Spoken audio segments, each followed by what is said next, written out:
Halo semuanya, perkenalkan nama saya Yoka Stefani Simongsong. Saya perwakilan dari kelompok 9. Kami ingin menjelaskan tentang materi ion. Yang pertama, sejarah penemuan ion. Istilah ion pertama kali diperkenalkan oleh seorang ahli kimia dan fisika Inggris yang bernama Michael Faraday pada tahun 1834.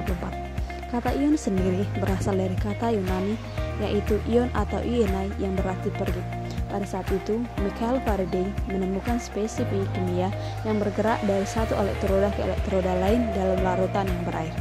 Selanjutnya, pengertian ion. Ion merupakan atom atau molekul yang telah memperoleh atau kehilangan satu atau lebih elektron valensi, sehingga menghasilkan muatan listrik positif atau negatif. Berdasarkan pengertian ion tersebut, dapat dijelaskan bahwa ion terbentuk karena ketidakseimbangan jumlah proton atau partikel yang bermuatan positif dan elektron partikel bermuatan negatif dan spesies kimia.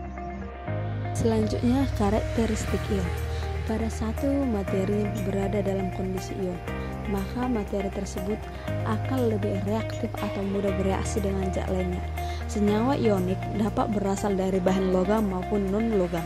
Sebagian besar senyawa ionik dapat larut dalam air, tetapi tidak semua yang larut dalam air bersifat ionik. Jenis-jenis ion dan contohnya.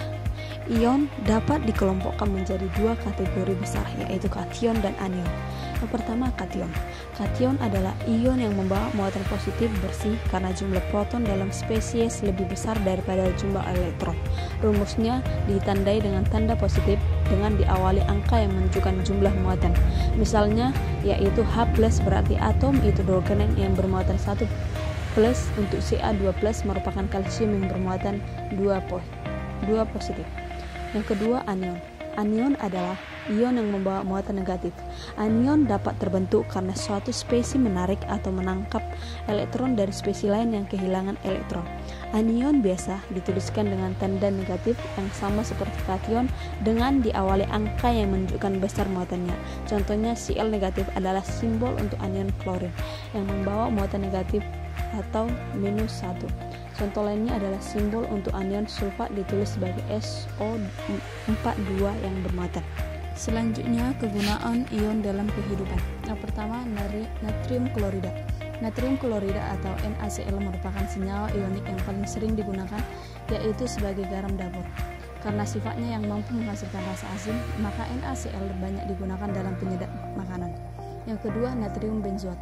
Natrium benzoat sering digunakan dalam pengobatan sklerosis dan juga sering digunakan untuk membantu mengurangi penurunan amonia dalam sistem tubuh. Akan tetapi, kelemahan senyawa ini adalah ketika dikonsumsi terlalu banyak akan menyebabkan darah dalam urin yang tinggi. Yang ketiga, kalium pemangat. Kalium pemangat atau KMNO4 merupakan senyawa yang banyak digunakan dalam formulasi antibakteri. Banyak zat antibakteri yang mengaplikasikan senyawa kalium pemangat ini sebagai antibakteri. Selanjutnya, ion monoatomik dan poliatomik. Ion monoatomik adalah ion yang terdiri dari satu atom.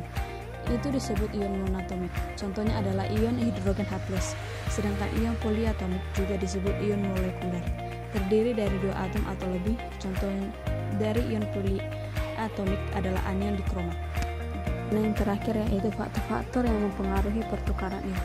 Faktor-faktor yang mempengaruhi pertukaran ion yaitu pH, kecepatan alir, konsentrasi ion terlarut, tinggi atau jumlah media penukaran ion, dan suhu. Demikianlah hasil presentasi kami dari kelompok 9. Jika ada penjelasan atau tutur kata kami yang kurang jelas dan kurang baik, mohon dimaklumi. Sekian dan terima kasih.